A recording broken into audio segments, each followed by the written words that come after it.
Hey everyone, welcome back for another episode of the Moreno Show. Hope you are all feeling well today, guys. One of the biggest conversations in all of politics on this day has to be President Biden's recent diagnosis. If you haven't heard yet, President Biden was just diagnosed with an aggressive form of prostate cancer. His office says on Sunday morning. This is highly unfortunate and obviously terrible news, and the president's family has my deepest sympathy, and I'm praying for them.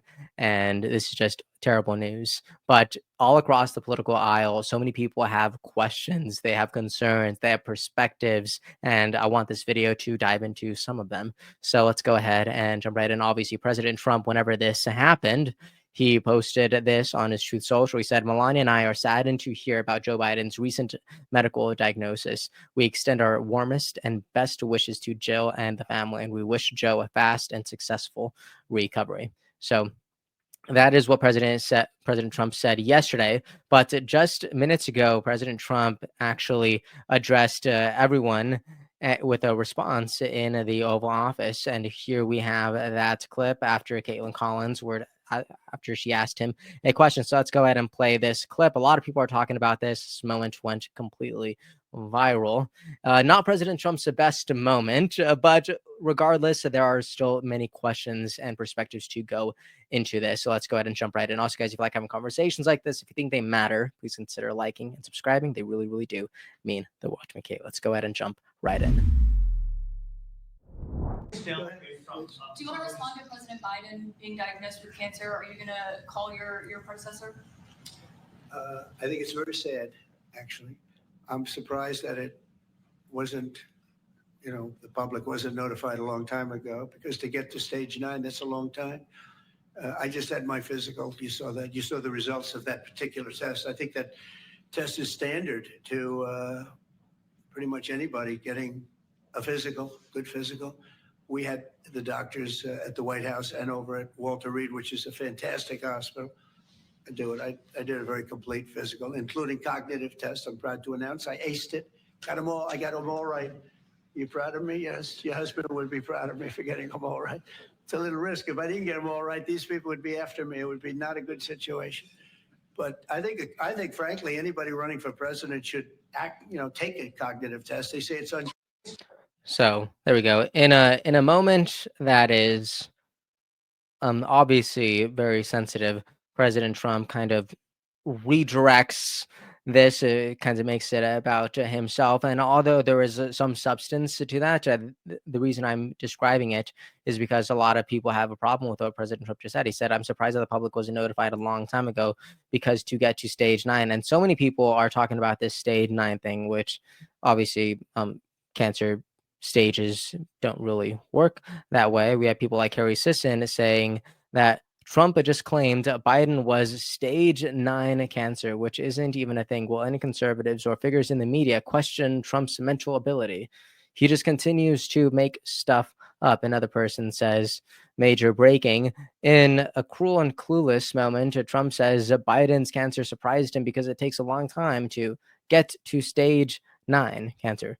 Cancer goes to stage 4. Then he brags about him acing his cognitive test, and they end off by saying, is Trump the dumbest president alive? Obviously, not President Trump's best moment, but if we could go ahead and peel this back a little bit and talk about, should the public have been made aware of this? I do think that's probably like one of the more central questions here, because I love this perspective by Shank Uger. He says the treatment for prostate cancer is androgen deprivation therapy, ADT. What are the side effects of ADT? Check this out. Decreased mental sharpness, loss of muscle fatigue, depression, or mood swings. Was he taking ADT? And is that what explains President Biden's mental and physical condition? Big question, right? A big question. And so many people have actually gotten some answers in this one clip. Check this out. We have Dr. Zeke Emanuel on MSNBC talking about how President Biden definitively had cancer while he was president. and no one knew a single thing about it. Not anyone who is part of the general American public. Check this out. You believe it is likely, if this prostate cancer has spread to the bone, that he could have had it for up to a decade, but certainly it's likely. Would it be fair to say it's likely to have had this for at least several years? Oh, more than several years. You don't get prostate cancer. I just want to stop you. So this is not speculation. If you have prostate cancer that is spread to the bone, then he's most certainly, you were saying, had it when he was president of the United States. Oh, yeah. He did not develop it in the last 100, 200 days. He had it while he was president. He probably had it at the start of his presidency in 2021. Yes, that I don't think there's any disagreement about that. And I'm just curious again, if your doctor to a president of the United States that is a male, that is an older man, would a prostate test, and again, we're just talking about a PSA screening, a blood test that you could do along with all the other blood tests. It's not even that it would be intrusive. Would this not be one of the first tests that you would conduct as a White House doctor? If you're a White House doctor in this situation, I think you would certainly discuss it with the president and talk about the pros and cons. I think if you then ask, well, if President Biden says, well, if I'm your father, which patients often do, what would you recommend? I think the fact is that most White House doctors would recommend getting the test. And again, the evidence is, look at President Obama, President Bush, younger than President Biden, and they both got the test. Wow. There we go. So we have Dr. Zeke Emanuel on MSNBC saying that President Biden had this diagnosis at the beginning of his presidency. That is shocking. And for this to be published on MSNBC is a shocker. Wow. And I don't think we should be downplaying that at all. I know there's going to be a lot of people on the left who are already trying to flip this around, talking about President Trump's words, talking about his mental decline, right? And trying to really blow that a bit out of proportion, I would say. But I think there is a genuine concern about who was in charge during President Biden's 4 years. This is crazy. And we often talk about how there's like the singular word that I would use to describe President Trump's administration, obviously outside of him and just going into the people who are part of his cabinet, like Tulsi Gabbard and Robert F. Kennedy Jr. and Kash Patel and all these other people, is transparency. Like, there is such a high regard for transparency under President Trump's administration, and to think about how little transparency we would have in or under President Biden's is really shocking. Because President Biden, he didn't just have access to, obviously, the White House's doctor. This was the most important person on the planet, surrounded by the best doctors on the planet, and not a single person outside of that had any clue. That is a tragic mistake. It's crazy. And we still have people like Donald Trump Jr. who are being a little less sensitive about this. And I'm not saying what he's saying is a huge miss. I think this is obviously meant to be a joke, but I'd say there's probably a better time for that. Check this out. Donald Trump Jr. said, "What I want to know is how Dr. Joe Biden misses stage 5 metastatic cancer, or is this yet another cover-up?"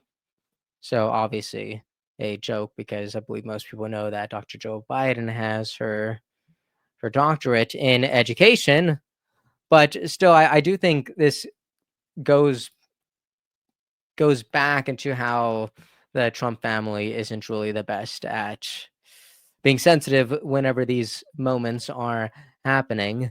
But this is another reason why I really like JD Vance, just because I do feel like he's both a sensitive to how tragic this moment is, but he's also not afraid to cut through the BS either, but in a much more lighthearted fashion. Check out this moment with JD Vance on News Nation as he is on the vice president plane. Check this out. Look, I mean, first of all, of course, we wish the best for the former president's health. And, it sounds pretty serious, but hopefully he makes the right recovery. Like, I will say, whether the right time to have this conversation is now or at some point in the future, we really do need to be honest about whether the former president was capable of doing the job.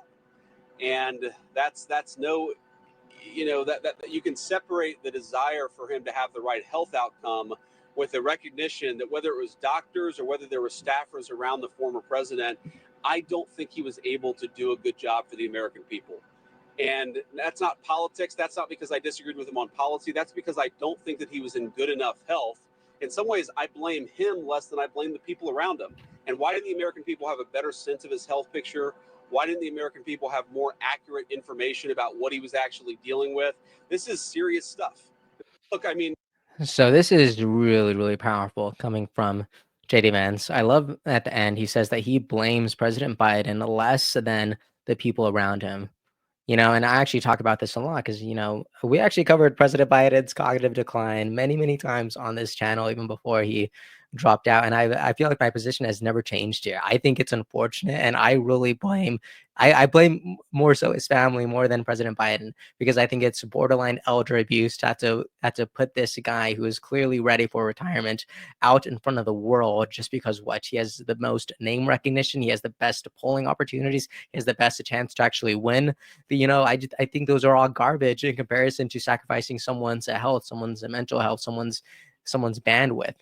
So, but also, JD Vance, this is a great moment of it's like a communication masterclass here.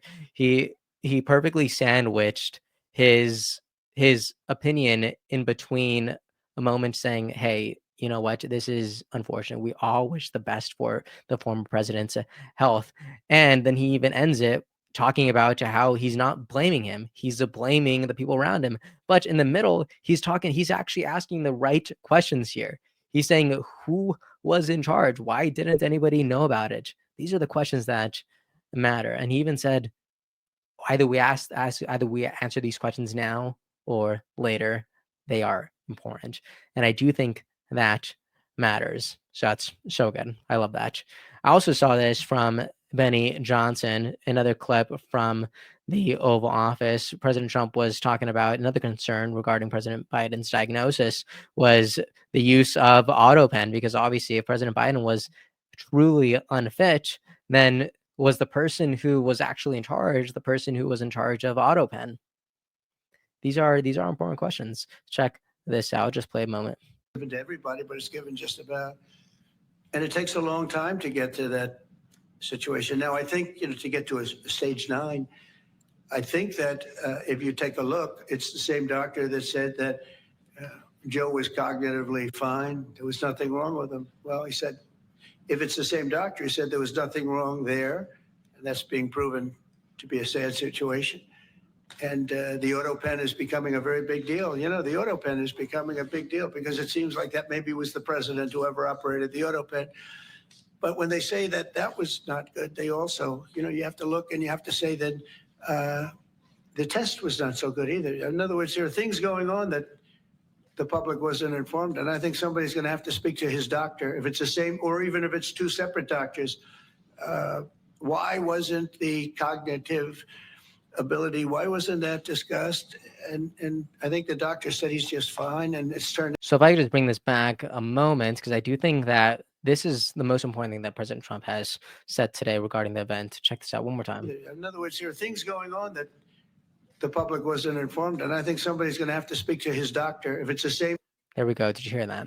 There are things going on that the public was not aware of regarding President Biden's decline. Who was making these decisions? Who was in charge? Who was the president? And I know this is incredibly sensitive, but these conversations have to be had. And I love that Kazin, I love the way that he framed this as he's responding to one of the clips that we shared. He says, yes, it's sad that Joe Biden, the human, has cancer.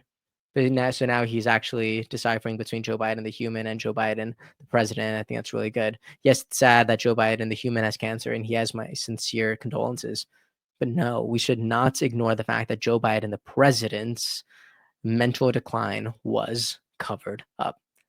No, we should not ignore the possibility that he had cancer and that this was covered up too. This is huge. This is a very, very big deal. And this is the last thing that President Biden has tweeted. Check this out from his Joe Biden account. He says, cancer touches us all, like so many of you. Jill and I have learned that we are strongest in the broken places. Thank you for lifting us up with love and support. And this photo of Joe Biden, and their cat, whose name I do not know. But anyways, this is a tough conversation. This is a sensitive conversation. There are so many questions. There's so many perspectives. There are questions to be answered. There are conversations to be had.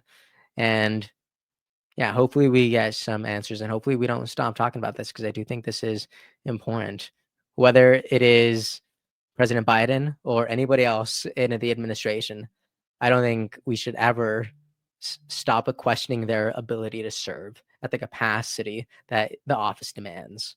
I think that's always good.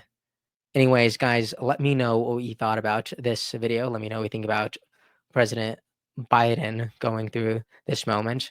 And let me know any theories that you happen to have, any perspectives that you agree with, any perspectives you disagree with. All right, let me know in the comment section, and I will see you next time. Thank you so much for watching, and please consider liking and subscribing. And I'll see you all in the next video. Episode's over already? Geez, that was fast. Well, they say beautiful things do not last forever, but feel free to watch and listen to another one of these episodes if you're interested in those conversations as well. Also, this next part is huge. Make sure to obliterate that like and subscribe button and turn on the notification bell so you never skip a beat. I also have a newsletter where we dive into the news, politics, and ideas that shape our future. If you're interested in signing up, I'd really appreciate that. Anyways, that's the end of this episode. Thank you so much for watching and listening, and I'll see you next time.